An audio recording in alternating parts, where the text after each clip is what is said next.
एक हेलीकॉप्टर में 3 लोग बैठे हुए आसमान की ऊंचाई में इस इच्छा से उड़ रहे थे कि कुछ ही समय में ये हेलीकॉप्टर उन्हें उनकी मंजिल तक पहुंचा देगा।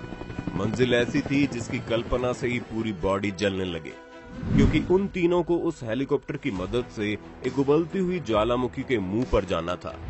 ऐसी ज्वालामुखी जिसके भीतर के लावा की गर्मी का अंदाजा इस बात से लगाया जा सकता है कि ऊपर उठने वाला धुआं इतना गर्म था कि उससे लोहे की रॉड पिघलाई जा सकती थी।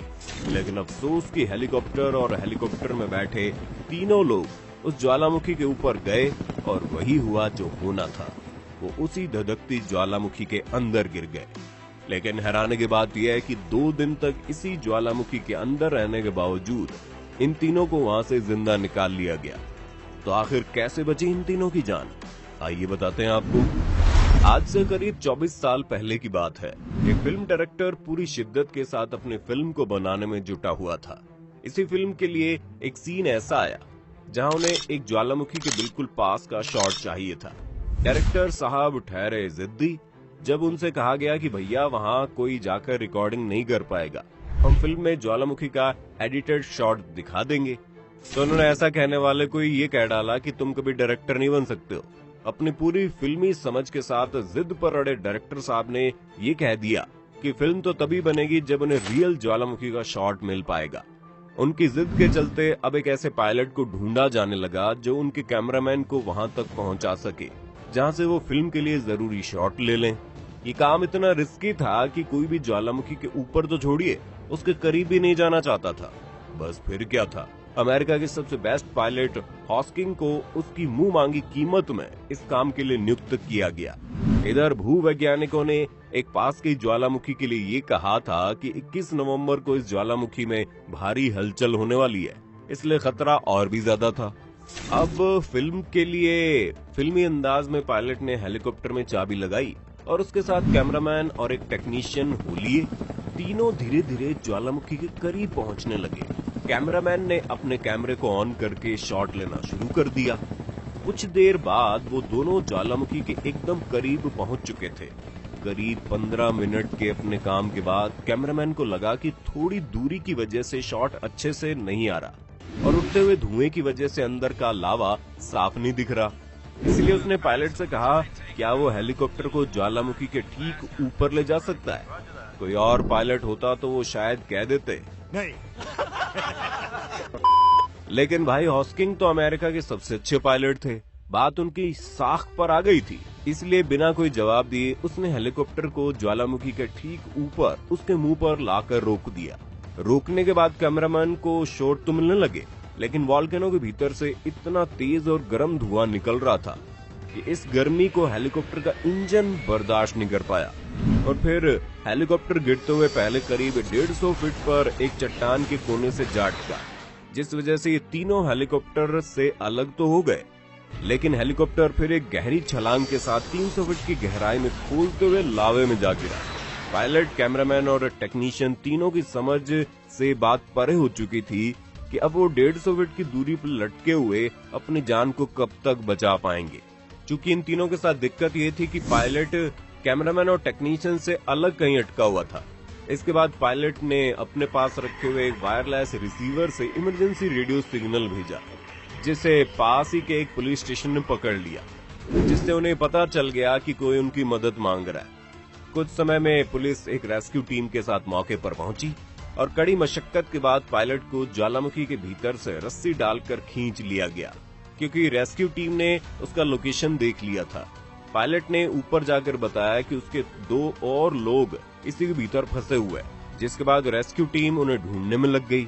शाम बढ़ने लगी थी और तभी वो हुआ जिसका अंदाजा पहले से ही था। ज्वालामुखी में एक हलचल हुई, जिसके कारण बहुत सा धुआं एक साथ निकलने लगा, जिस वजह से उस ज्वालामुखी के अंदर कुछ भी देख पाना नामुमकिन सा हो गया था। रेस्क्यू टीम लगातार उन दोनों का नाम पुकारती रही, ये सोचकर कि अगर वो उन्हें बुलाएंगे तो उनकी लोकेशन डिटेक्ट की जा सकती है। लेकिन लगातार आवाज देने और खोजने के बाद भी जब कुछ नहीं हुआ, तो रेस्क्यू टीम ये मानने लगी थी कि हो ना हो दोनों इसी ज्वालामुखी के भीतर उबलते हुए लावा में गिरकर मर गए होंगे। रात हो चुकी थी और फिर रात के बाद दिन भी हो गया। वो दोनों उसी तरह गर्मी और जहरीले धुएं में खुद को बचाने के बारे में सोच रहे थे। जब उन्हें लगा कि उन्हें बचाने कोई नहीं आएगा, तो इन दोनों ने डिसाइड कर लिया कि अब वो खुद इस ज्वालामुखी की चढ़ाई करके ऊपर जाएंगे और अपनी जान बचाएंगे। इसी बात के साथ दोनों ने ज्वालामुखी के चट्टानों की चढ़ाई शुरू कर दी। करीब 1 घंटे में उन्होंने 70 फीट की चढ़ाई भी कर ली, लेकिन उसके बाद चट्टान में बिल्कुल खड़ी चढ़ाई थी, जिसे चढ़ने के लिए बहुत सी एनर्जी और भीतर हिम्मत की जरूरत थी।